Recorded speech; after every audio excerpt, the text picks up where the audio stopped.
has so many rally raid vehicles. Right. Unfortunately, we get the fucking Urus instead. Yeah. But it's better because it's new. I don't even know if that is a raid vehicle. I think that's a street car. That's... SUV vehicle. Yeah, it's just a performance SUV. I don't think they built that with, like, oh, we're gonna take this to Dakar. In mind. Monte DiCarlo, more like. Yeah.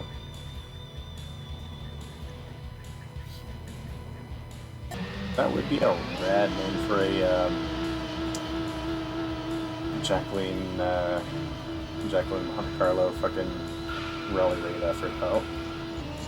Monte Dakar. Yeah, I mean, Audi did win this year, so. Oh.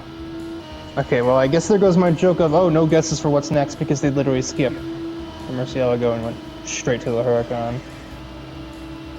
I suppose they do have only like 8 events in this, and there are like 15 different Lamborghini models in the game, and I guess we have to get newer ones in there, which concerns me because that means they'll probably end up with like a Urus or the Terzo Millennio. And I know it ends on the Revuelto, which I think is the next flagship, which actually doesn't look too bad.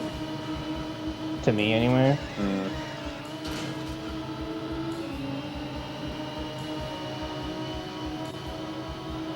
I have to see how it looks. Oh, it's in this game. I'll probably we'll sort of share screen when I get to it, because I know I have to drive it later. I am It's speed running on my CRT at the moment, so it may be a hot sec.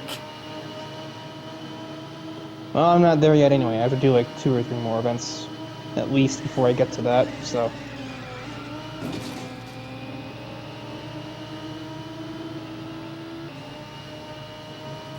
So what are you speedrunning anyway? Supercar Street Challenge. Oh, I have that, I think. I just recently got it onto SRC, so... Oh, that's a turn! We're fine. This game's easier than I remember, but that does not imply that this game is easy.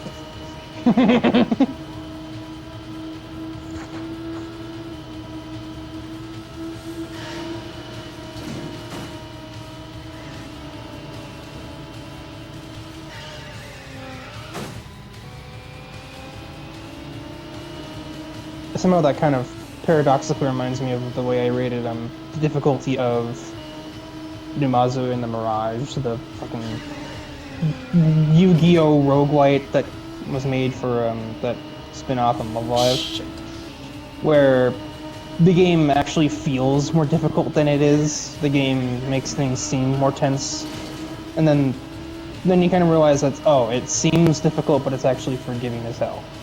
It's just a matter of, it's not like other games where, you know, the stress is to just avoid taking damage at all costs. Right. Whether that be by dodge rolling or whatever. Because if you don't, you're gonna get, you know, fucked sideways.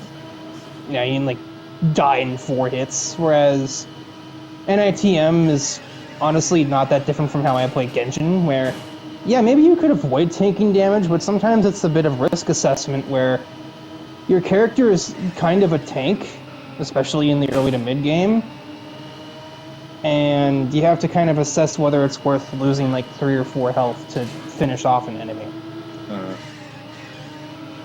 Also, ironically, resource management and so I guess like target priority are like 2 very big things for success in that game. And I personally feel like I have those 2 things down pretty well, because of Twisted Metal, of all things. I mean... the exact same system there of, like, making sure not to waste weapons and figuring out which opponents need to get out of the way first. Right. And it's kind of a, you know... And the usually the common, at least the way I play Twisted Metal games, is don't go spreading, you know, like, oh, you get a missile, everyone gets a missile. No, just freeze one guy, put him in a corner, and just delete them. Yeah. It's always better to be taking damage from 4 opponents than 5.